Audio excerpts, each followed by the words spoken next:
మొన్న మీరు జూబ్లీహిల్స్ ఎలక్షన్ చూసినారు. అక్కడ ముస్లిం సోదరులకి శ్మశాన వాటికకి ఇద్దామంటే రెండు ఎకరాల జాగలేదు, 2 ఎకరాలు జాగలేదు జూబ్లీహిల్స్లో. హైదరాబాద్లో ఒక ఇందిరా మిల్లు ఇయ్యలేదు 2 ఏళ్లలో. ఒక పేదవాడికి హైదరాబాద్ ఇల్లు కడదామంటే ఇవాళ 1 ఎకరం జాగలేదు ప్రభుత్వం దగ్గర. హైదరాబాద్ కాంక్రీట్ జంగల్గా మారిపోతున్నది. ఒక పార్క్ కడదామంటే జాగలేదు. నేను ఇవాళ రేవంత్ రెడ్డిని అడుగుతున్నా, 9,292 ఎకరాల విలువైన భూమి నువ్వెందుకు ప్రైవేట్ వాళ్ళకి దారాదత్తం చేస్తున్నావు? ఇది ప్రభుత్వ భూమి కదా. ప్రభుత్వ భూమిని మీరు పారిశ్రామికీకరణ కోసం, పారిశ్రామిక అవసరాల కోసం ప్రైవేట్ వ్యక్తులకు రాయితీ మీద ఇచ్చిన భూమి ఎందుకు వాళ్ళ కండిషన్ పెడతలేవు? నీకు నిజంగా డబ్బులు కావాలంటే ఓపెన్ మార్కెట్లో ఆక్షన్ పెట్టు, ఓపెన్ మార్కెట్లో ఆక్షన్ పెట్టి వాళ్ళని కూడా పాల్గొనమను.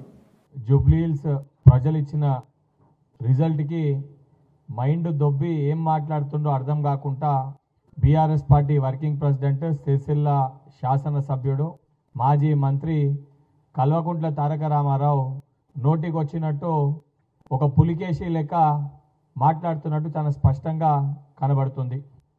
కేటీఆర్ మాట్లాడుతూ ఎప్పుడన్నా కూడా ఏ సిస్టంలోనన్నా ప్రభుత్వంలో మనము పనిచేసినప్పుడు దాని తర్వాత ఆ సంబంధించిన శాఖలలో అవకతవకలు జరిగితే వాటిపైన సంబంధించిన వ్యవస్థలు కానీ ఏమన్నా ఆరోపణలు చేసినప్పుడు, కంప్లైంట్స్ చేసినప్పుడు సిస్టమ్ ప్రకారంగా, ప్రొసీజర్ ప్రకారంగా చర్యలు అనేటివి ఉంటే అది సర్వసాధారణం.